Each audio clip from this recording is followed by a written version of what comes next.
খবর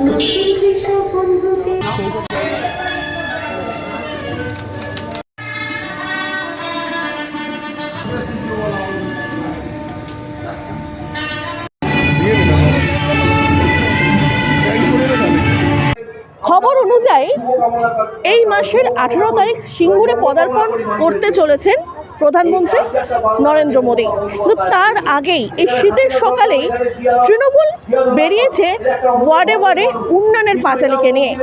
কোথায় কি কি উন্নয়ন হচ্ছে মানুষকে গত 15 বছরের উন্নয়ন ফের আরেকবার মনে করিয়ে দেওয়ার জন্য। কারণ এবার চলতি বছরের নির্বাচন, মানুষ কতটা উন্নয়ন মনে করছেন এবং মানুষের কি বলছেন তাদের নেতৃত্বদের কাছে।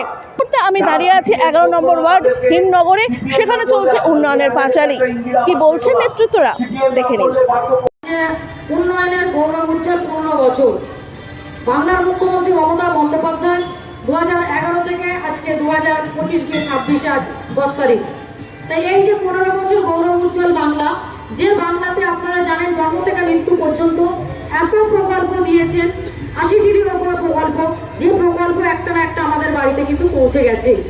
এবং এত প্রকল্পের মধ্য দিয়েও মানুষকে আমরা একটু মনে করিয়ে দিতে এসেছি যে অনেকদিন হয়ে গেল তো যে অনেকে অনেক কিছু ভুলে যাচ্ছে, কিন্তু একটু আমরা আজকে কিন্তু কোনো ভোট প্রচারে আসিনি, আজকে এসেছি যে 15 বছরের যে উন্নয়ন, সেই উন্নয়নটা মানুষকে একটু স্মরণ করিয়ে দিতে এসেছি, মনে করিয়ে দিতে এসেছি যে আমরা সিপিএম এর বিরুদ্ধে আগে বলতে গেলে সারা রাত কাভার হয়ে যেত, এখন উন্নয়নের কথা বলতে গেলে সারা রাত কাভার হয়ে যাবে।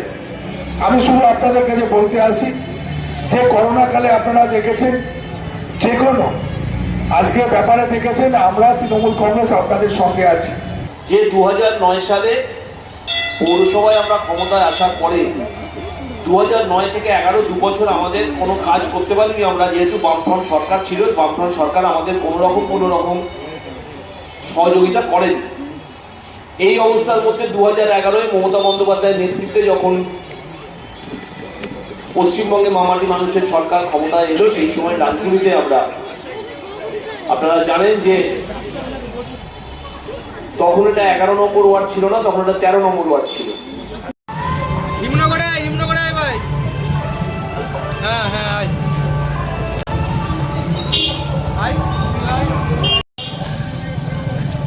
ম্যাডামকে মাঝখানে দাও না।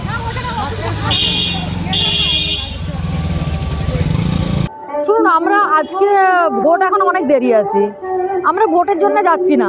আমরা 365 দিন মুখ্যমন্ত্রী মমতা বন্দ্যোপাধ্যায়, জননেত্রী মমতা বন্দ্যোপাধ্যায় এবং সেনাপতি অভিষেক বন্দ্যোপাধ্যায়ের নির্দেশে আমরা কিন্তু 365 দিন মানুষের সাথে থাকি, মানুষের পাশে থাকি। আমরা পাঁচালী নিয়ে যাচ্ছি মানুষকে মনে করিয়ে দেওয়া, এই যে 15 বছরের গৌরবময় বাংলা, সেই বাংলার যে উন্নয়ন, সেই উন্নয়নটা মানুষকে আরেকবার করে মনে করিয়ে দিতে যাচ্ছি, স্মরণ করিয়ে দিতে যাচ্ছি যে আপনারা 15 বছরে কি কি উন্নয়নগুলো পেয়েছেন। তো এইটা আমরা কিন্তু ভোট প্রচারে যাচ্ছি না, বিরোধীরা ভয় পাচ্ছে, যার জন্য ইডি সিবিআই দিয়ে আমাদেরকে দমাতে চাইছে। মুখ্যমন্ত্রী মমতা বন্দ্যোপাধ্যায়কে দমাতে চাইছে, অভিষেক বন্দ্যোপাধ্যায়কে দমাতে চাইছে। তাই আমাদের সেনাপতি এইসব এতে ভয় পায় না। আমরা যারা তৃণমূল কংগ্রেসের কর্মীরা, আমরা এতে ভয় পাই না। আমাদের আরও উজ্জীবিত করে দিল, আমাদের আরও একত্রিত করে দিল। দেখুন, ব্যাপারটা হচ্ছে যে মমতা বন্দ্যোপাধ্যায়ের 15 বছরের যে উন্নয়ন, সেটাই আমরা মানুষকে মনে করাচ্ছি। এটা আমাদের একটা রাজনৈতিক কর্মকাণ্ড। এর মধ্যে সিবিআই বা ইডি যেটা করছে, প্রত্যেকের দলের নির্বাচনের কিছু রণকৌশল থাকে, সেই রণকৌশল কিন্তু একান্ত গোপনীয়। সেইভাবে আমাদের এই কাজটা যে সংস্থা করে, সেই সংস্থার অফিসে ইডি হানা দিয়েছে। আমাদের যে নির্বাচনী কৌশল, আমাদের দলের যে একটা তথ্য পরিকাঠামো যেটা আছে, সেইটাকে হাতিয়ার করার জন্য আমাদের দলীয় যে স্ট্র্যাটেজি, দলীয় যে বিভিন্ন তথ্য, কোন জায়গায় আমরা কিভাবে নির্বাচনী এই যে লড়াই, এই যে নির্বাচন, সেখানে আমরা কোন স্ট্র্যাটেজিতে, কোন বিধানসভায় কিভাবে আমরা এইগুলো জানার জন্য এগুলো জানবার জন্য ওরা এই কাজটা করেছে। তা সেই জায়গাতে আমরা আমাদের দলের সংগঠন রাস্তায় নেমেছে, কয়েক ঘন্টার মধ্যে সারা রাজ্যে নেমেছে দলের সংগঠন। কাজেই তৃণমূল কংগ্রেস এটা রাজনৈতিক এবং আইনিভাবে এই লড়াই লড়ে যাবে। প্রথমে বলি, বিরোধীরা আতঙ্কই ভুগছে। মমতা ব্যানার্জির আতঙ্ক, অভিষেক ব্যানার্জির আতঙ্ক হচ্ছে। ওদের এত থাক, ওদের বলুন না প্রধানমন্ত্রীকে এরা রিপোর্ট কার্ড বার করতে, যে গত 3 বছর তো প্রধানমন্ত্রী হতে চললেন, কি কাজ করেছেন। আমাদের মুখ্যমন্ত্রী, মাননীয় মুখ্যমন্ত্রী 84টা প্রকল্পের কথা মানুষকে জানাতে এসেছে। এটা আমরা ভোট প্রচারের জন্য আমরা আসিনি, এখন ভোট প্রচার কিছু না, এটা মানুষের সঙ্গে সংযোগ। নতুন বছরে একটা শুভেচ্ছা বার্তা বিনিময়, মানুষকে জানানো যে তৃণমূল কংগ্রেস 365 দিনই মানুষের পাশে থাকে। একটা ধরুন, আমরা একটা নতুন করে সব জায়গায় বছরের প্রথম একটা মানুষের সঙ্গে জড়ো হচ্ছি, পুজো দিচ্ছি, দিয়ে মানুষের পাশে যাচ্ছি। তাদের কি সুখ সুবিধে, তারা সমস্ত প্রকল্পটা তারা পাচ্ছে কি না মানুষকে জানানো হচ্ছে। এটাই হচ্ছে আমাদের।